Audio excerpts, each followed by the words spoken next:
Now, I want to start off by saying that it has been years since I've watched a full episode of The Breakfast Club, which is, essentially what this platform right here is. So I'm not exactly advocating for The Breakfast Club, right? I'm not a fan of much of what it stands on, a lot of the different stances and beliefs that the hosts have. I do like sometimes how Charlemagne at least has an opinion of his own.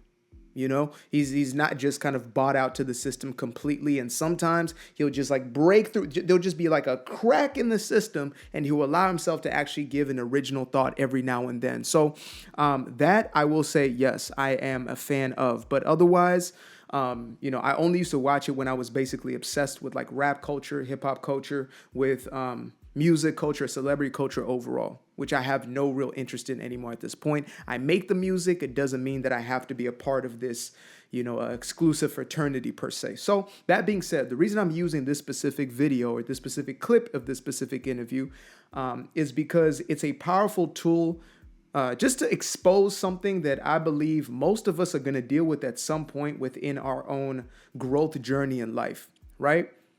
We've all heard this thing of fake friends and, there's going to be people that you have to basically cut out of your life in order for you to continue to grow.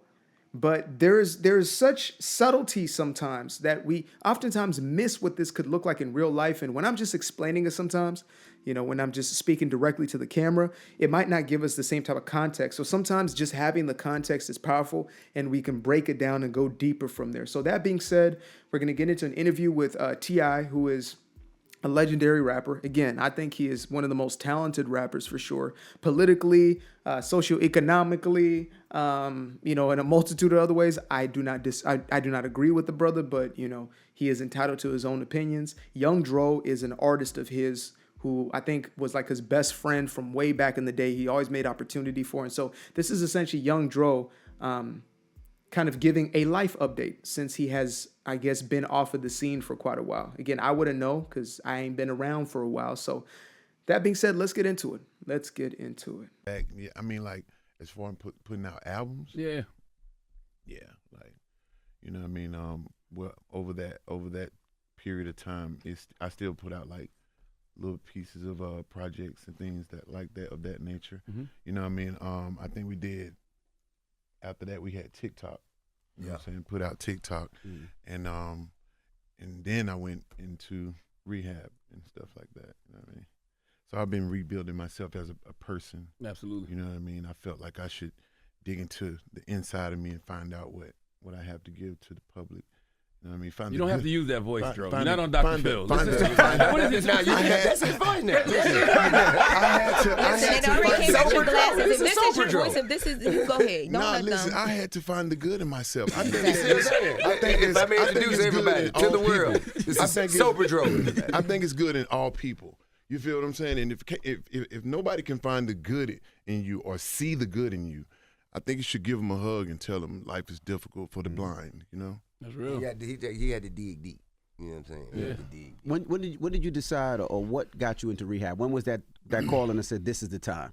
Because, I mean, for my whole career, I would see Dro in the club with me every week, and Dro is performing. Dro is at every stage. You were the epitome of an artist because you were out. Yeah. Well, I got tired, like, of the same things, like, you know what I mean? Like, over and over again, getting high and saying I'm not getting high and, repeating the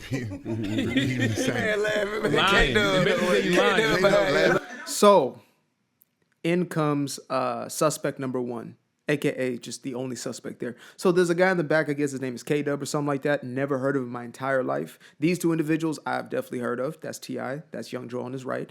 But K-Dub, I do not know who that is. Somebody that they obviously brought in, maybe somebody that they're friends with, whatever. So Young Dro is basically trying to articulate, again, his healing journey. He has obviously come from a place of addiction and, he's working through his own demons and things of that nature.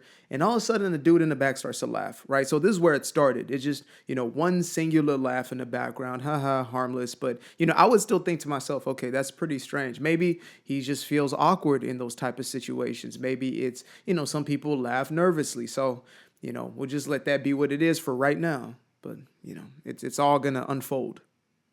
Oh, it's going forward. Laughing like hell at this man struggle. This man talking about it real, overcoming the real struggle. This man back in there. I was gonna ask you, because your crew just do nothing but laugh. Like, even it's down, T.I.'s like, welcome to Sobriety. Like, And that's you. Your crew does nothing but laugh. Your crew does nothing but mask the pain. Your crew does nothing but project. Your crew does nothing but pretend nothing's going on. And so your crew does nothing but continue to perpetuate the very same traumas that their mamas and their mamas had.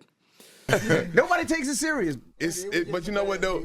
What you say? A bad pill got him. He let it all go after that bad pill. Bad pill got him. Actually, three.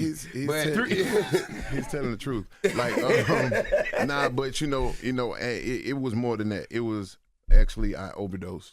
You feel what I'm saying? And I used this platform with the thank God to. Man, what's wrong with you, man?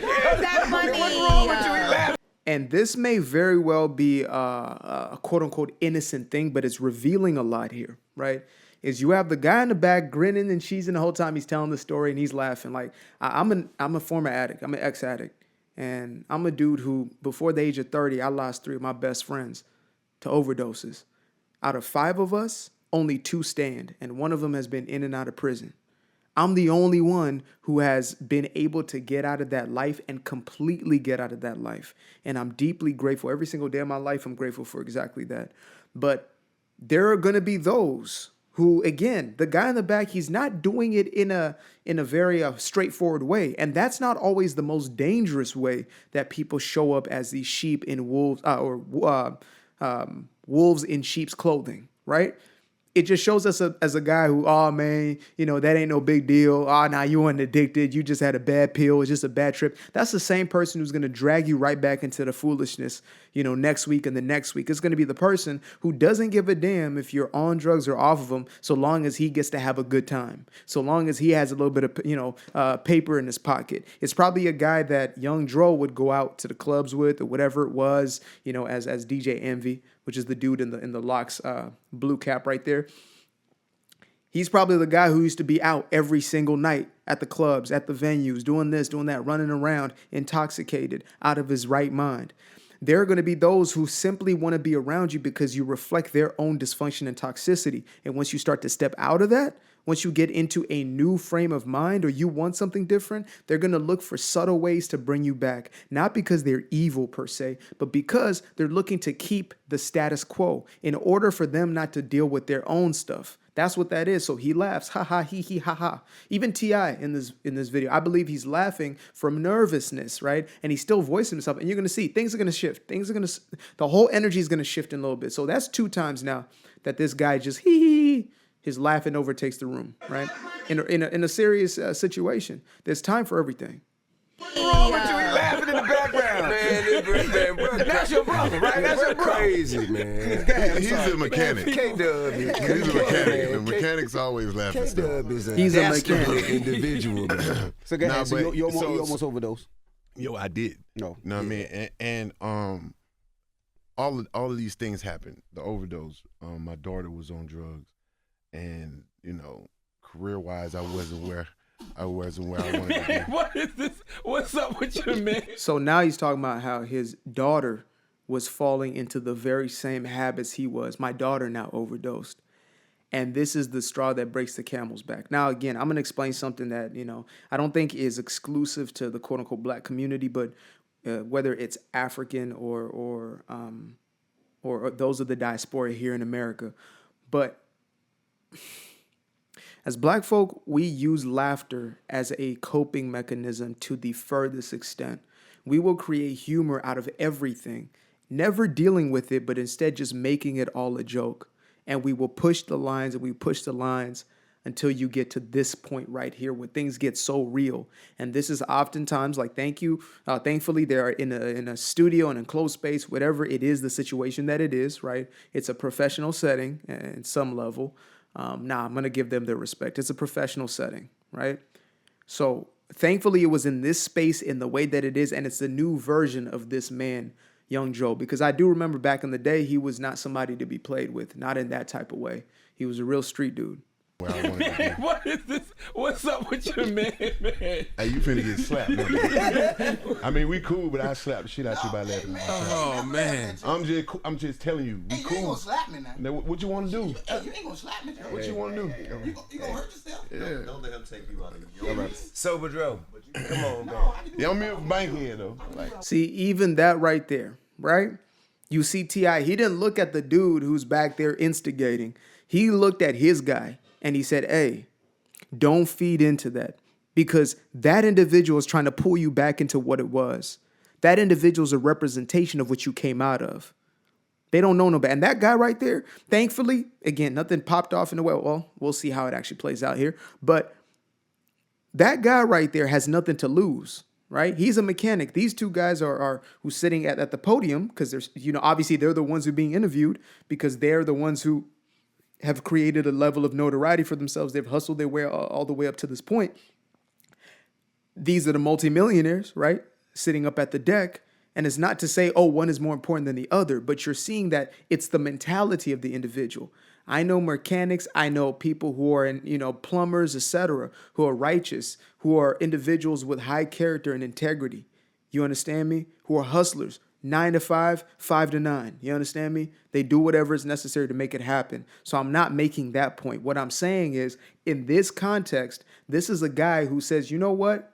I'm eating off of these guys, and I'm living a certain lifestyle off of these guys. And he's trying to keep things the way that they are, the way that most people would in these types of situations. Most people cannot stand seeing somebody climb up out of that bucket, right? The crabs in a bucket mentality is very real. And most people cannot stand to see another crab leave the bucket. Instead of them leaving, they'll rather drag them and drown them in the water than they would have them rise above it and get out and even serve as an inspiration. If that guy understood, or if not just understood, if he had his own level of healing and introspection taking place, he would realize that, man, I can create a serious opportunity for myself.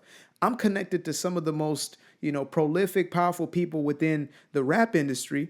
I could connect myself in certain ways. I can, do certain things. Maybe I could become a manager. Maybe I start certain businesses. Maybe I start to do this, that, and the third, right? Instead of being over here kiki kaka. So, yeah, let's get into it. And I respect this because T.I. understands his position. Might not, again, agree with the brother on a lot of things, but I know that he is a leader within his own right? And he's going to stand on his business. You see, there's a whole lot of scuffle back there. So. Hey, look, everybody came in the motherfucker with me. Hey, look, everybody came in the motherfucker with me. Hey, look, remember who you came in and remember what we doing here, man. Come on, man. Let's get this shit together, bro. All right? all right. I'm sorry, guys. And first of all, Joe, congratulations on being Absolutely. 2 years sober. Yeah, like I was saying, There we go. Three. I'm approaching 4. You feel what I'm saying? So, like all of these things happened to where it made me want to actually seek something better. You know what I mean? So when I took myself to rehab out in LA, did a couple months out there, and it was cool. You know what I'm saying? I got back out, and I was still tempted to live that kind of life, but I saw what was in front of me, and I was like, this is more valuable than what's behind me. What gave you the courage, I would say, to be able to talk about it, right? Because, some people look about it as it's embarrassing, and then some people will say, it could actually help people that's going through the same thing that you're actually going through or that you dealt with, I mean, with the support team, you feel what I'm saying? Because the first time it happened, we had like an intervention, and he came on. You mean first time, like overdose first time? Or I need to know what a rehab Grand first Hustle time? intervention looks like. I Man, really do. he came over there, hey, Palmer. I'm like, bro, I'm delicate right now. You feel? But I mean, like, the love I got and the support I got, it made me feel safe. It made me feel safe. And, you know what I'm saying? Of course, I do feel ashamed, you know what I'm saying, at first, you know what I mean? But Why? And notice something, like T.I., if you were to create a hierarchy per se, right? He is the king of his empire, right? This is literally one of his own artists that we're talking about, as well as one of his closest friends in life. And it was him who stepped down and said, look, let's get you right. What can I do to help this situation? Notice something. The guy who is feeling like he's beneath Dro is the guy who's laughing, who's basically looking for different ways to tear him down and bring him back to where he was. And I didn't even know, this is 3 years after sobriety. Congratulations, brother. I'm so proud of you. Everybody and anybody who's been through this journey, you know what this journey is. I am now, close to 10 years sober at this point. It's going to be next September is going to be 10 years. And the fact that it is not the one who is down here no, it's always going to be the one who is in that higher position, the one who does not feel you are a threat to them. These are the sorts of individuals we need to put ourselves around and to become. I used to be afraid of the dark, place unknown like a heart in their heart. I used to see my life in the bar, now the kids unchained, every shackle is lost. 2 steps in the moonlight, 2-step in the daytime. You just know when it feel right. You got a feeling the time's not. See you through those shades that I just threw on. Through my lenses, you just can't do no wrong. I fell in love with myself again. I fell in love with myself. I fell in love with the sunshine. I fell in love with the light. I fell in love with the full moon. I fell in love with the night. I can see